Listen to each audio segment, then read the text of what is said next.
जब भी पॉलीगेमी होगी तो बच्चे कम पैदा होंगे। ये सुनने में एकदम से ये लगता है कि ये कैसी बात हुई, हकीकत यही है। अब भाई ज्यादा 4 गुनी औरतें थोड़ी ले आएंगे आप कहीं से, किसी फैक्ट्री में थोड़ी बनती हैं लड़कियां या औरतें। औरतों की तादाद हिंदुस्तान में मर्दों से कम है, मुसलमानों में भी हिंदुओं में भी।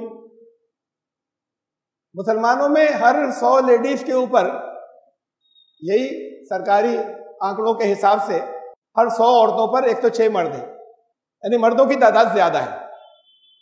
हिंदुओं में थोड़ा सा ये फर्क बढ़ गया है, 107.1, 107.5, 107.5 हर 100 औरतों पर इतने मर्द।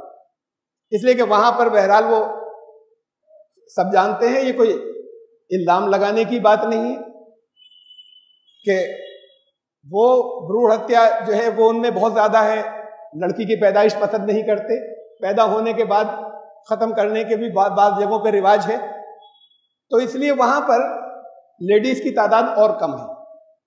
मुसलमानों में भी मर्दों से कम है यहां हिंदुस्तान के अंदर। अब अगर एक की एक से शादी हो, सिंगल, सारी औरतों की शादी हो जाए, मैं मुसलमानों की बात कर रहा हूं, अगर 100 औरतें हैं उन सब की शादी हो जाए, तब भी 6 मर्द बाकी बचेंगे जिनका निकाह नहीं होगा। अगर वो 4-4 से करने लग जाएं तो 25 औरतें, 25 मर्दों का निकाह सारी औरतों से हो जाएगा, 100 औरतों से, और 75 से ज्यादा, 75 और 6 81 बच जाएंगे। तो 81 मर्द बच गए।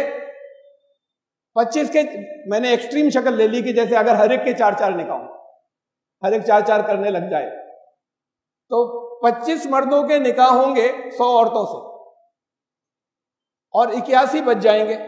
75 और 106 थे, तो 6 75 और 6 81, 81 मर्द अनमैरिड बच जाएंगे।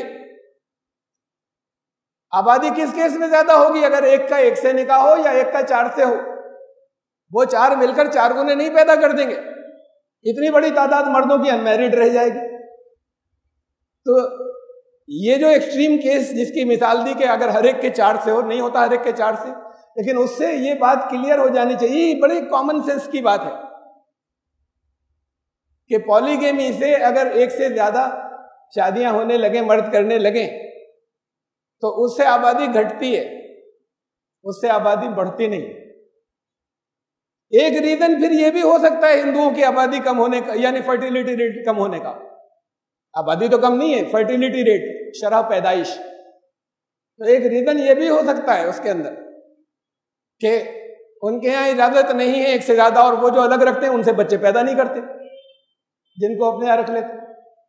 तो वो एक आदमी एक से ज्यादा ऑफिशियल मैरिज नहीं करता, नहीं, एक आदमी जो है वो ऑफिशियल मैरिज मुसलमानों से ज्यादा करता है, एक से ज्यादा, और मुसलमान कम करते हैं। अगर मुसलमान ज्यादा करने लगे तो इनकी शरह पैदाइश कम हो जाएगी, ज्यादा शादियां करने लगे, ज्यादा निकाह करने लगे एक से। हिंदुओं से आगे बढ़ जाएं तो रेट ऑफ, ये जो फर्टिलिटी रेट कहते हैं शरह पैदाइश, ये इनकी कम हो जाएगी। तो चूंकि उनके यहाँ पॉलीगेमी हिंदुओं के यहाँ मुसलमानों से ज्यादा है, और जब टोटल हिंदू गिनते हैं तो वो तो फिर उनको भी गिनिए, ट्राइबल्स को साथ में मिला लीजिए। मुसलमानों का 5.7%, उनका 21%, तो वो 21% जब है तो आबादी, शरह पैदाइश जब वो गिनते हैं तो सबकी एक साथ गिनते हैं, फिर सबको मिला लेते हैं, फिर ट्राइबल्स की अलग नहीं करते। तो फिर हिंदुओं की तो कम रह ही जानी है, इसलिए कि उनमें पॉलीगेमी ज्यादा है और मुसलमानों में कम है। एक वजह तो यह हुई। अगर मुसलमान एक से ज्यादा करने लगे दूसरी कम्युनिटी से ज्यादा, तो इनकी तादाद जो है वो उतनी रफ्तार उसकी कम हो जाएगी बच्चों के बढ़ने की, और हिंदुओं की बढ़ जाएगी अगर हिंदू जो है वो एक ही करने लग जाए सचमुच। एक दूसरा रीजन होता है, ये तो बड़ी लॉजिकल सी बात, मैंने बहुत ही कॉमन सेंस की बात रखी थी, हर एक आसानी से समझ सकता है, सामने से सुनने में लगता है 4 बीवियां होंगी तो 4 गुने बच्चे होंगे तादाद के अंदर, वो सारे मेल्स अनमैरिड जो रह जाएंगे। और फिर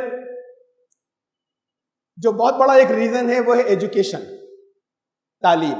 ट्राइबल्स में क्यों ज्यादा है एक से ज्यादा शादियों का रिवाज? वहां एजुकेशन कम है, जहां जहां एजुकेशन बढ़ती है वहां पर लोग देखते हैं बच्चों की तरबियत अच्छी हो, स्कूल भेजना है, कॉलेज भी भेजना है, हेल्थ का भी ज्यादा ख्याल रखना है, तो वहां वो प्लान करते हैं, बच्चों की तादाद कम करते हैं जितना एजुकेटेड होते चले जाते हैं। इन जनरल, हर एक की मैं बात नहीं कर रहा। मुसलमानों में एजुकेशन बहुत कम है, इनसे दलितों से भी कम है।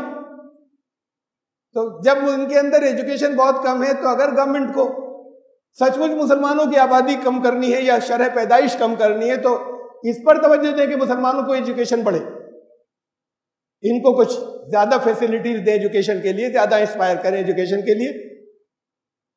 तो ये सीन तो कहीं नजर नहीं आता। अब पकड़ पकड़ के फोर्स स्टलाइजेशन को करना शुरू कर दे तो बात अलग है, वरना अगर कोई भी कानून बने वो यकसा सबके लिए हो, वो कोई भी कारगर नहीं होगा। सख्त कानून बनाया और सिर्फ एक ही कम्युनिटी पर अगर उन्होंने इंप्लीमेंट करना शुरू कर दिया तो और बात है, कुछ दिनों के लिए, कुछ अरसे के लिए। तो एजुकेशन की तरफ ध्यान दें मुसलमानों की, बैकवर्ड है। थे कभी मुसलमान इसके जिम्मेदार के एजुकेशन में पीछे क्यों रह गए?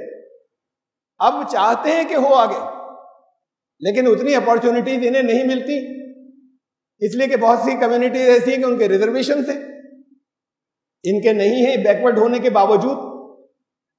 तो जो बैकवर्ड नहीं है, जो प्रॉस्पेरस ज्यादा है, जिनके पास पैसे ज्यादा हैं, वो एजुकेशन में ज्यादा आगे जाते हैं, और जिनके पास प्रॉस्पेरिटी कम है और जो गरीब दूसरों के मुकाबले में ज्यादा है, वो पीछे रह जाते हैं। दूसरी जगह भी गरीब है लेकिन उनको रिजर्वेशन मिल जाता है। तो कुल मिलाकर ये सबसे पीछे रह जाते हैं। तो जब एजुकेशन कम होगी तो देखा यह गया है कि वहां पर बच्चों की पैदाइश, शरह पैदाइश बढ़ जाती है। वो इसकी बहुत ज्यादा तरबियत की फिक्र नहीं करते कि बच्चों को कुछ बनाना है, एक मेंटेलिटी और मिजाज वैसा नहीं रह जाता।